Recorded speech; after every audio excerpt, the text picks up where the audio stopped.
خوش آمدید۔ آپ کے ساتھ میں ہوں Najam bin Asad. DGISPR major general Babar Iftikhar صاحب نے ایک پریس کانفرنس کی۔ اس پریس کانفرنس میں لیکن دو بنیادی سوالات تھے۔ اس میں ایک سوال تو یہ تھا کہ 9 اور 10 کی درمیانی شب کیا وزیر اعظم صاحب کے پاس کوئی 2 آفیسرز آئے تھے جن کے جانے کے بعد وزیر اعظم عمران خان صاحب نے اسٹیپ ڈاؤن کرنے کا فیصلہ کیا؟ اس کا جواب انہوں نے بہت سادگی سے یہ دے دیا کہ نہیں، ایسا کچھ نہیں ہوا تھا۔ جنرل قمر باجوہ صاحب اور جنرل ندیم انجم صاحب ان کے پاس گئے تھے، 3 آپشنز ڈسکس کیے تھے، اور وہ تینوں آپشنز جو ہیں وہ وزیر اعظم صاحب کی طرف سے آئے تھے یا حکومت کی طرف سے آئے تھے، جو ان آفیسرز نے لے جا کر اپوزیشن سے ڈسکس کی اور اپوزیشن نے جس پہ انکار کر دیا۔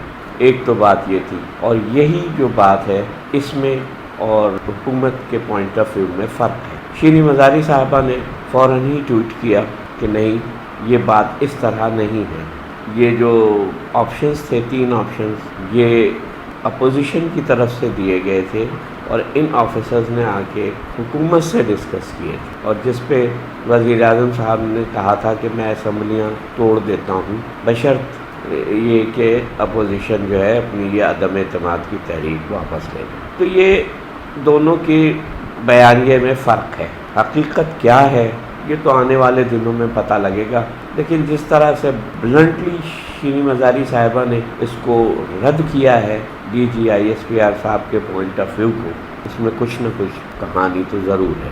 ایک صحافی نے یہ سوال کیا کہ آپ تو کہہ رہے ہیں کہ صرف ایک ملاقات ہوئی ہے جو جنرل قمر جاوید باجوہ اور جنرل ندیم انجم صاحب کی ہے، لیکن بالکل آخری گھنٹے میں 2 آفیسرز پرائم منسٹر ہاؤس میں کون سے گئے تھے؟ جس پر انہوں نے کہا کہ مجھے نہیں معلوم، میں اس بارے میں کچھ نہیں جانتا۔ اصل میں جس بارے میں انہوں نے تردید کی کہ مجھے کچھ نہیں معلوم، شاید وہی اصلی معاملہ تھا۔ شیخ رشید صاحب نے اس پریس کانفرنس کے بارے میں یہ کہا کہ DGISPR اگر یہ پریس کانفرنس نہ کرتے تو بہتر ہوتا، اس لیے کہ معاملہ تو نپٹ ہی گیا تھا، اب اس کو ڈسکس کرنے کی ضرورت نہیں تھی، لیکن ایسا ہوا، اور اس میں امریکی پوائنٹ آف ویو اور پاکستان فوج کے پوائنٹ آف ویو میں فرق نظر آ گیا۔ عمران خان صاحب کا ایبسلیوٹلی ناٹ تو انہوں نے بالکل صحیح اس کی وضاحت کی کہ ایک انٹرویو میں آپ نے بات کی فوجی اڈوں کی۔ دیکھیے، میرے خیال میں پرائم منسٹر صاحب سے ایک انٹرویو میں کسی نے یہ پوچھا تھا کہ اگر آپ سے یہ مانگے جائیں تو آپ انہوں نے کہا تھا کہ ایبسلیوٹلی ناٹ،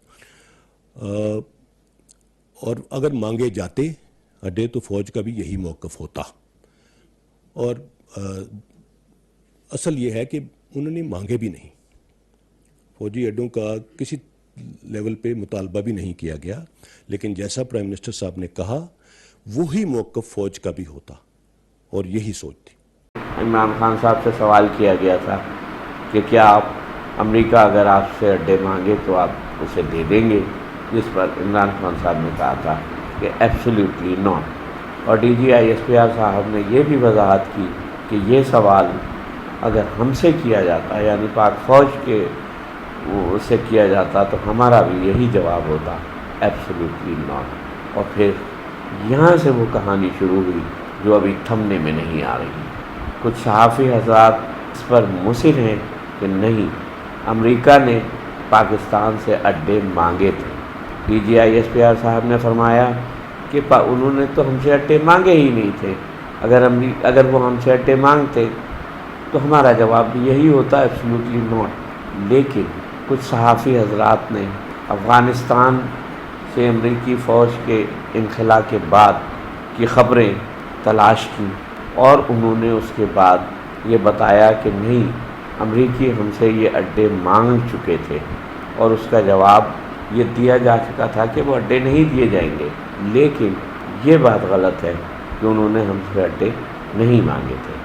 ماضی کے اخبارات میں چھپنے والی خبروں سے یہ ثابت ہوا کہ ایک خفیہ دورہ تھا جو CIA چیف نے اسلام آباد کا کیا تھا، جسے آفیشلی رپورٹ نہیں کیا گیا، لیکن امریکی اخبارات اور پاکستانی اخبارات دونوں میں یہ خبر رپورٹ ہوئی، اور اسی خبر کے حوالے سے یہ بھی رپورٹ کیا گیا کہ امریکی دراصل ہم سے تعاون جو مانگ رہے تھے وہ یہی تھا کہ وہ یہاں پر فوجی اڈے انہیں دیے جائیں تاکہ وہ افغانستان میں ہونے والی صورتحال پر اپنا کنٹرول رکھ سکیں۔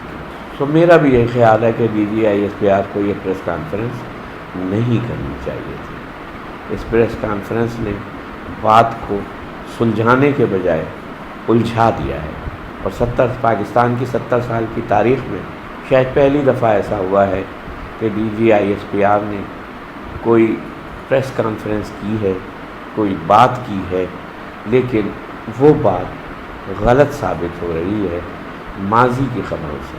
ایسا نہیں ہونا چاہیے۔ اس وقت پاکستانی فوج پہلے ہی تنقید کا نشانہ بن رہی ہے، اور یہ کوئی اچھی بات نہیں ہے۔ اعلامیہ میں تو ہر ایک نے تسلیم کیا ہے کہ امریکہ نے پاکستان کے اندرونی معاملات میں کھلی اور سنگین مداخلت کی گئی ہے، جو کسی صورت میں بھی قابل قبول نہیں ہے، اور اسی سلسلے میں امریکی ناظم الامور کو اسلام آباد میں طلب کر کے ان کو ڈماش کیا گیا ہے، اور یہی کارروائی امریکہ میں بھی کی گئی ہے۔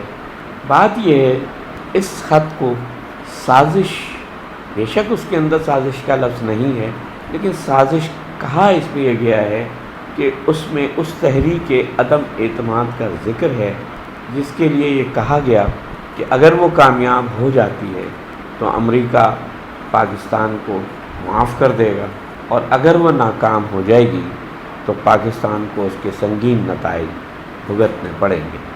بے شک یہ کہا گیا ہے کہ وہ سازش نہیں تھی، مداخلت تھی، اور اس میں غیر سفارتی زبان استعمال کی گئی ہے۔ پہلی بات تو یہ ہے، جو لوگ پاکستان میں جیسے مریم نواز ہیں، صحافی ہیں، ڈان کے، جیو کے، خاص طور پر جیو کے، کہ وہ جو کہہ رہے تھے کہ یہ خط ہے ہی نہیں، تو ایسا نہیں ہے۔ خط کی موجودگی اور اس میں جو بیانیہ حکومت کا تھا اسے تو DGISPR صاحب نے تسلیم کر لیا ہے۔ تو اس خط کی تو یہ پریس کانفرنس ان لوگوں کے منہ پر تو تھپڑ ہے، لیکن جہاں تک اس بات کا تعلق ہے کہ اس میں سازش کا لفظ نہیں استعمال کیا گیا، تو سازش کس کو کہتے ہیں اور مداخلت کس کو؟ سازش یہ تھی جو گزشتہ 6 مہینے پہلے سے شروع ہوئی، جس سلسلے میں یہ ہمارے جو اپوزیشن، اس وقت کی اپوزیشن اور آج کی حکومت کے لوگوں نے امریکی سفیر سے ملاقات شروع کی، فرداً سب سے امریکی سفیر اور یا امریکی سفارت خانے کے افسران ملتے رہے۔ وہ ان لوگوں سے بھی ملے جو تحریک انصاف کے آج کے منحرف ارکان ہیں۔ ایسا کہاں ہوتا ہے کہ بڑے بڑے جو لیڈران ہیں ان سے تو ملاقاتیں ہوتی رہتی ہیں، لیکن خاص ان لوگوں سے جو بعد میں اپنی پارٹی کے خلاف ہو گئے، ان سے ملنا کیا معنی رکھتا ہے؟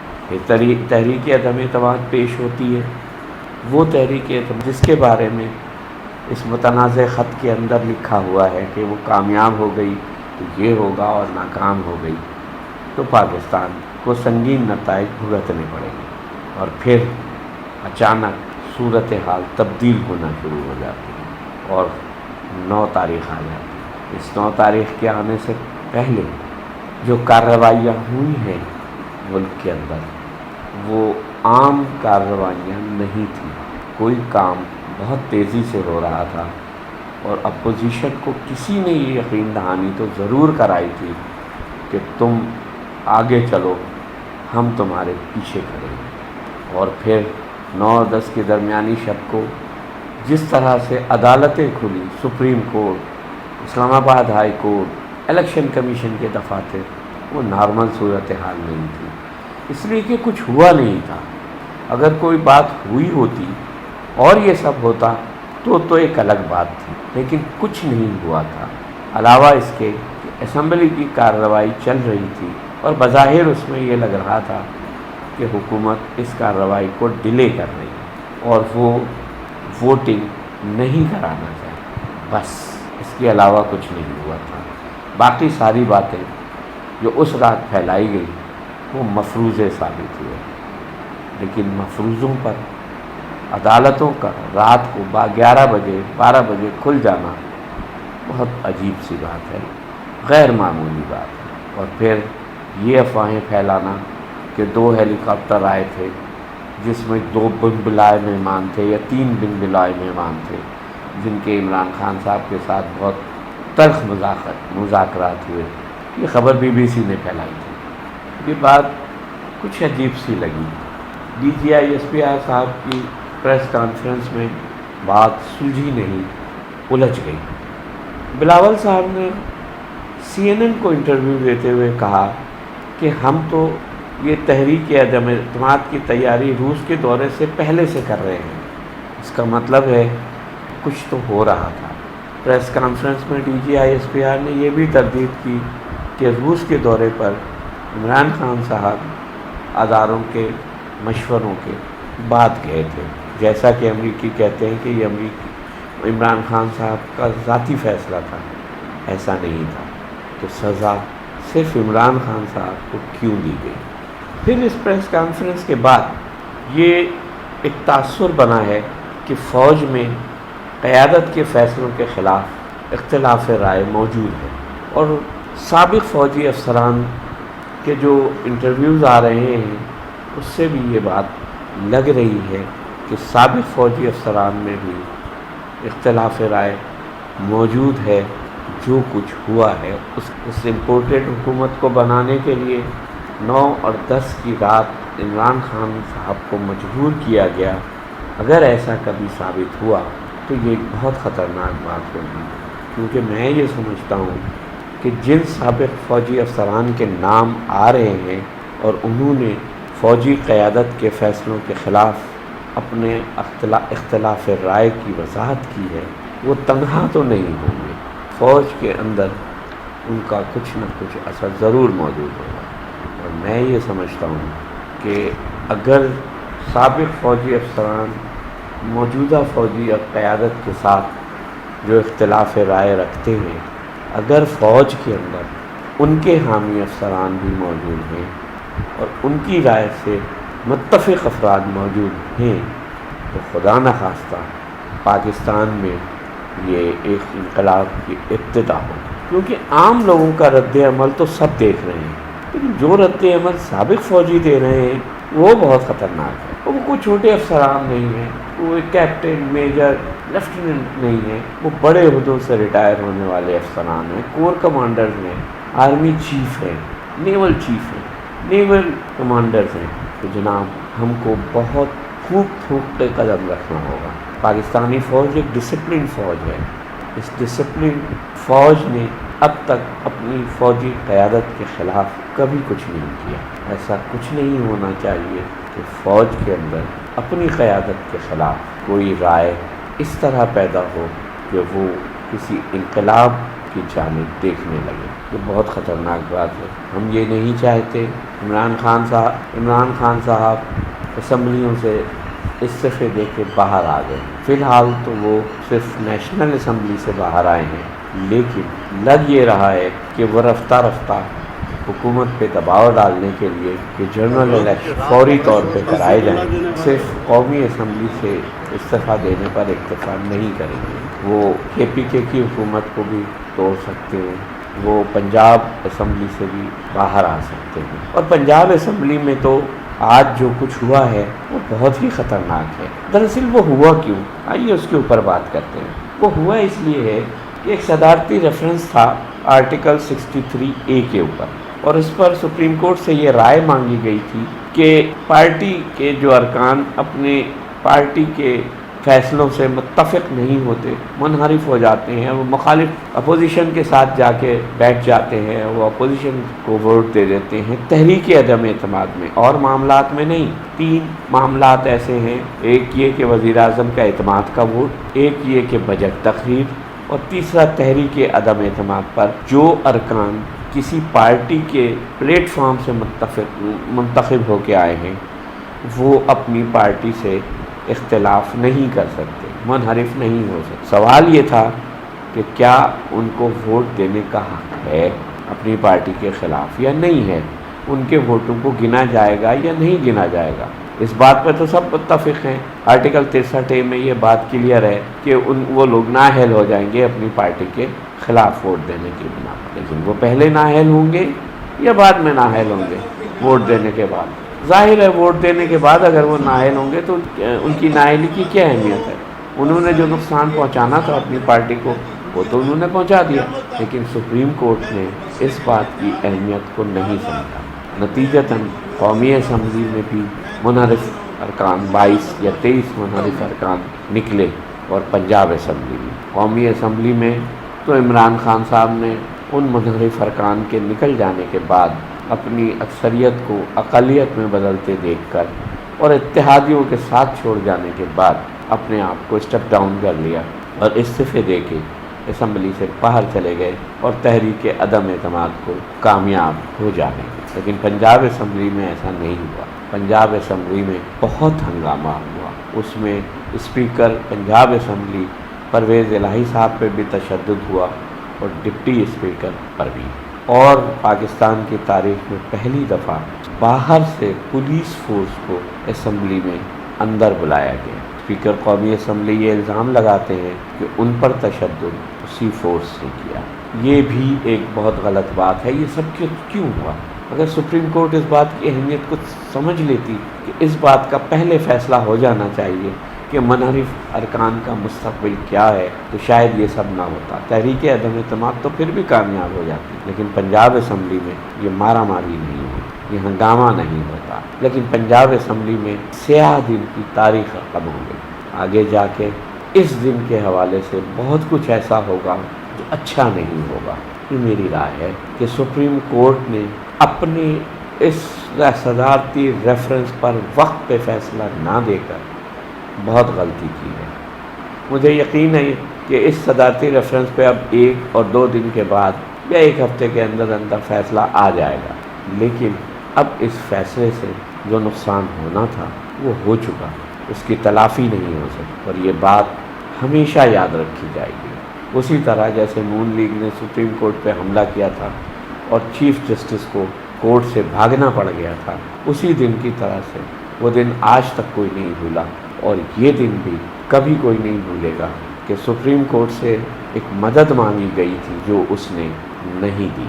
یہ ججز جو موجودہ 5 ججز ہیں، یہ ان کے کیریکٹر پہ سوال اٹھے گا اور ہمیشہ قائم رہے گا، کیونکہ اب اس سوال کا جواب نہ وہ دے سکتے ہیں، نہ اس سے ہوئے نقصان کی وہ تلافی کر سکتے۔ آج عمران خان صاحب کراچی میں تھے اور انہوں نے ایک بہت بڑے جلسہ عام سے خطاب کیا، گو کہ اس میں کچھ نیا نہیں تھا، وہی ساری باتیں تھیں جو وہ پشاور کے جلسے میں دہرا چکے۔ سن تو یہ رہے تھے کہ وہ اس میں کراچی کے جلسے میں کوئی خاص بات کہنے والے ہیں، پھر آج دن میں صحافی حلقوں میں یہ خبر اڑی کہ عمران خان صاحب سے یہ کہا گیا ہے کہ تم بہت تیز چل رہے ہو، دھیمے ہو جاؤ۔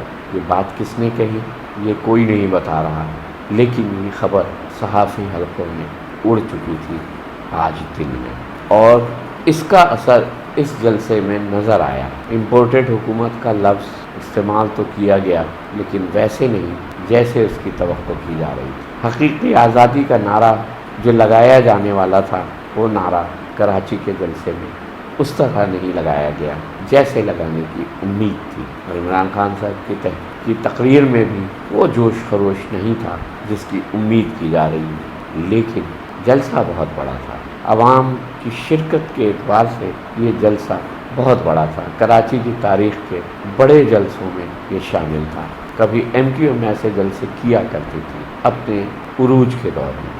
عمران خان صاحب نے بھی ایک جلسہ کیا تھا، وہ بہت بڑا تھا اور اسی جگہ کیا تھا۔ سو کچھ تو ہو رہا ہے، اگر حکومت پر پریشر ہے، اگر اداروں پہ پریشر ہے، تو عمران خان صاحب پر بھی آج پریشر نظر آیا ہے۔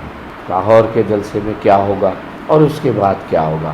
شیخ رشید نے تو 31 مئی یا 30 مئی کی تاریخ دے دی ہے کہ اس سے پہلے یہ حکومت ختم ہو جائے گی۔ شیخ رشید عام طور پہ غلط کہتے نہیں ہیں، وہ جو بات بھی کہتے ہیں بہت سوچ سمجھ کے کہتے ہیں، اور وقت اسے سچ ثابت کرتا ہے۔ انہوں نے ایک بار پھر کہا ہے کہ اگر 30 مئی تک حکومت نہ ہٹی، اگر ری الیکشن کا فیصلہ نہ ہوا تو ہم جیل بھرو تحریک چلائیں گے۔ جیل بھرو تحریک پاکستان میں اگر کوئی پارٹی آج چلا سکتی ہے تو وہ صرف تحریک انصاف چلا سکتی ہے۔ اس کے پاس وہ کارکن موجود ہیں جو جیلوں کو بھر دیں گے، صرف اس لیے کہ وہ یہ سمجھ گئے ہیں کہ تحریک انصاف کی حکومت کے خلاف بیرون ملک سے سازش کی گئی تھی، اور جو آج حکومت ہے وہ اس سازش کے کردار ہیں۔ تحریک عدم اعتماد اس سازش کا آپریٹو پہلو تھا، پہلے سازش کی گئی پھر مداخلت کی گئی، یہ ہے اصل بات۔ ملتے ہیں اگلے ویڈیو میں۔